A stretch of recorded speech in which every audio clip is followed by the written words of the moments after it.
Attorney Guanzon kay Lacson, hindi ka pa nagiring, may PR ka na agad. PR, parang public relations. Naglabas ng matinding reaksyon si dating COMELEC at COA Commissioner Attorney Rowena Guanzon kaugnay ng naging pahayag ni Senate President Pro Tempore Panfilo Lacson na may political color at destabilization aspect umano ang mga lumulutang na aligasyon. Sa kanyang social media post, diretsang kwestiyon ni Guanzon ang naging tindig ng senador.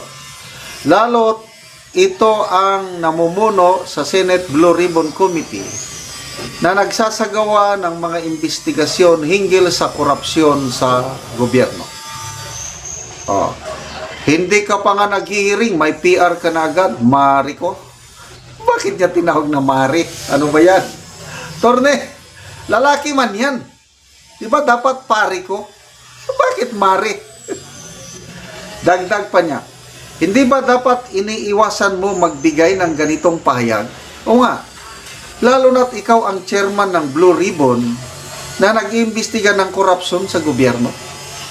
Paano makakasiguro ang publiko na magiging patas ka at di bias kung mahiring ninyo yan, wala pa nga may ganito ng sinasabi ni Mako? Agree ako dito kay Attorney Guanzon, mamaya na ako mag-comment. Ang payag na ito ni Guanzon ay tugon sa naunang sinabi ni Lacson kaugnay sa aligasyon na $2 million na ibinigay umano kay Trillanes para sa ICC investigators. Ito ang pahayag ni Lacson. Ang prino-project doon napaka-corrupt ng ICC. Nilagyan ng 2 million allegedly through former Senator Trillanes. Sa akin, mukhang not just my political color, mukhang may destabilization aspect. Lumabas ang isyu sa gitna ng kontrobersyang kinakasangkutan ng ilang opisyal at personalidad matapos madawit sa inihaing affidavit ng 18 dating sundalo na nagtrabaho sa ilalim ni Saldico. Ay, nako. Anyway, wala tayong magawa. Yan ang style ni Senator Lacson eh. Nasasayangan ako sa kanya. Bakit ikaw ang sumasagot para sa ICC? Ito ang naging matalas na reaksyon ni Attorney Levi Baligod sa pahayag ni Antonio Trillanes kaugnay sa umano'y paglalabas ng mga larawan ng ICC investigators at mga testigo. Dito, nabuking sila eh. Sabi nila, kwentong barbero daw ang pahayag ng mga Marines. So, paano sila nagkaroon ng picture ng mga ICC personnel nandito sa bansa? Klarong ebidensya ito. Kwestiyon ni Baligod ang pagbabanggit ni Trillanes sa Article 70 ng Rome Statute. Ayon kay Trillanes, nilabag umano ito ng 18 na dating sundalo nang maisapubliko sa kanilang affidavit ang larawan umano ng mga investigador ng ICC na maaari raw maglagay sa peligro ng kanilang buhay. Sa kanyang official na Facebook account, diretsang sumagot si Baligod, Nax, intindihin mo muna sana ang Article 70 na sinasabi mo. Dahil ang tanong ay kung member state pa rin bang Pilipinas ng ICC para magamit mo yan. Pero matanong ko lang, bakit ikaw ang sumasagot para sa ICC? Close kayo? Nauna rito, iginit ni Trillanes na ang paglalabas ng mga larawan ay maaring ituring na paglabag sa Article 70 at posible aniyang makasuhan ang mga naglabas ng mga larawang ito. Nag-release sila ng mga picture ng ICC investigator, pati yung mga testigo. Nilagay nila sa peligro yung buhay ng mga ito. Alam nyo, violation yan sa Article 70 yan ng Rome Statute. Ang palitan ng pahayag ay kaugnay ng kontrobersyang bumabalot sa mga akusasyong inilabas ng 18 individual na nagpakilalang dating Marines. Inakusahan nila ang ilang personalidad kabilang si Trillanes, na umano ay pagtanggap ng mali-malitang pera.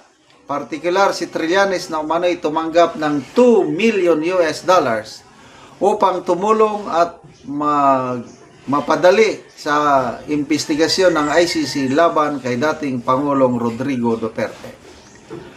Maring itinanggi ni Trillanes ang paratang at inihayag na magsasampa siya ng mga kasong cyber libel laban sa 18 individual at kay Baligot bilang kanilang abogado. Samantala, naihain na rin ni Atty. Levi Baligod ang permado at naipanotaryong affidavit sa tanggapan ng ombudsman na naglalaman ng mga mabibigat na aligasyon laban sa mga opisyal at personalidad na kinabibilangan din ni Trillanes. So, abogado versus anong tawag kay Trillanes? Tinatawag siya, hindi ako nababasa ko lang, tinatawag siyang sundalong kanin. Hindi ko alam yung background, bakit sundalong kanin ang tawag nila kay Trillanes. Hindi siya abogado. Itong si Baligod, abogado. Sinasite niya ang Article 70. Ay nung ginawa yung pag-imbestiga ng ICC, December of 2023, wala na tayo, approved na yung pagkalas natin sa ICC. 2019 pa, naging effective yung pagkalas natin sa ICC. Kaya nung 2023, dapat ang ICC wala silang jurisdiction na pagpasok sa bansa. Kaya sila ang may violation. Yon ang pagkakaintindi ko. Si BP Sara mismo, sumulat siya sa Malacanang nung nabalitaan niyang may ganyan. Ang sagot naman ng Malacanang, ang Marcos Jr. administration, hindi makikipag-cooperate sa ICC. Nasa sulat yan May ebidensya. Ano ngayon? Totoo ba ang sinabi ng Marcos Jr. sa response nila kay BP Sara na hindi nakikipag-cooperate? Ano yan? Pinapasok. Ginastusan pa natin.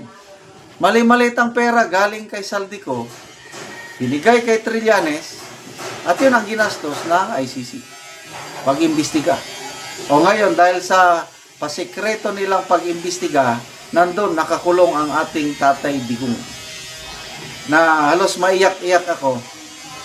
Ipinos ni MJ Quiambao-Reyes yung closing statement ni Atty. Kaufman. Nakalagay doon, kinausap daw niya ng halos 1 oras si Tatay Digong. Brini-brief niya kaya si Tatay Digong tungkol sa akusasyon ng prosecutor. Wala na daw, hindi na daw makinig, wala nang interest si Tatay Digong kung ano ang nangyayari sa courtroom, yung confirmation of charges. Sagot ni Tatay Digong na, I have accepted my fate that I might die here in prison. But I have done my best. I serve to the best of I can, and I want to be remembered as a Filipino who has served his countrymen, parang ganun.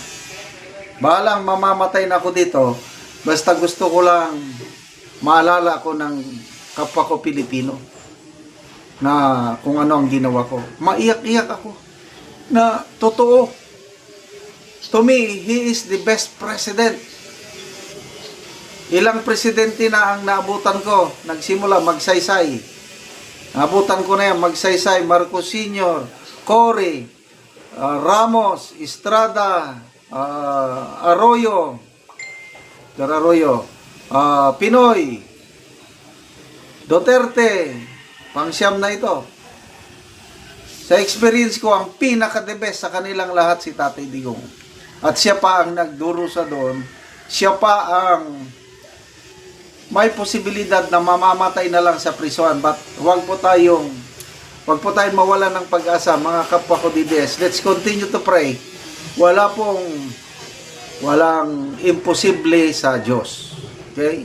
Ako, palagi kong pinagdarasal na makabalik siya ng buhay dito sa Pilipinas bago or on or before 2028 para masaksihan niya ang pag-upo ng kanyang minamahal na anak, BP Inday Sara bilang presidente ng Pilipinas.